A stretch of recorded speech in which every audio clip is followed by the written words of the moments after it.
17 నెలలుగా పాలన చేతగాక ప్రజలకిచ్చిన అడ్డగోలు హామీలను నెరవేర్చే దమ్ము లేక తాము తీసుకునే కమిషన్ల మీద ఇవాళ రాష్ట్రం మొత్తం గగ్గోలు పెడుతుంటే, ముఖ్యంగా రాష్ట్రంలో ఉండే ఈ చిన్న చిన్న వర్కులు చేసుకునే కాంట్రాక్టర్లతో సహా అందరూ చివరికి సెక్రటేరియట్కి వచ్చి ఇది కమిషన్ల ప్రభుత్వం అని చెప్పి 20% కమిషను 30% కమిషన్ అంటూ వాళ్ళు ధర్నాలు చేయడం, చివరికి కాంగ్రెస్ పార్టీ ఎమ్మెల్యేలు కాంగ్రెస్ పార్టీ మంత్రులే ఈ ప్రభుత్వంలో కమిషన్లు లేంది, పైసలు లేంది, పర్సెంటేజీలు లేంది ఏది జరగదు అని నిష్కర్షగా ఇవాళ బహిరంగ వేదికల మీదే చెప్తా ఉంటే ఏం చేయాలనో తెలియక దిక్కుదోచక తమ కమిషన్ల నుంచి ప్రజల దృష్టి మలచడానికే ఇవాళ కమిషన్లని దానికేదో నోటీసులని ఈ ప్రభుత్వం డ్రామా చేస్తూ ఉన్నది.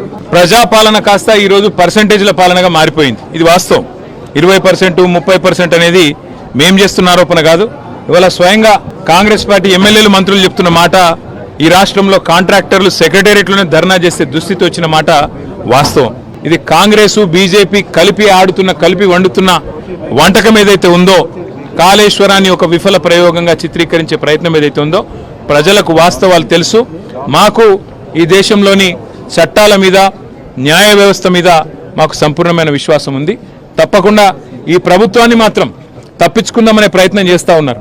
అంటే కమిషన్ల పేరిట, కాలయాపన పేరిట, కమిటీల పేరిట తామిచ్చిన 6 గ్యారంటీలు, 420 హామీలు, వాటిని ప్రజల దృష్టి వాటి నుంచి పక్కకు తీసుకుపోయే ప్రయత్నం ఏదైతే చేస్తున్నారో వదిలిపెట్టే సమస్య లేదు. మీరు ఎన్ని నోటీసులు ఇచ్చినా, ఎన్ని డ్రామాలు ఆడినా అవన్నీ కూడా తప్పకుండా దూది పింజల్లాగా తేలిపోతాయనే మాట కూడా తప్పకుండా చెబుతూ, ముమ్మాటికి న్యాయము ధర్మము గెలుస్తుంది.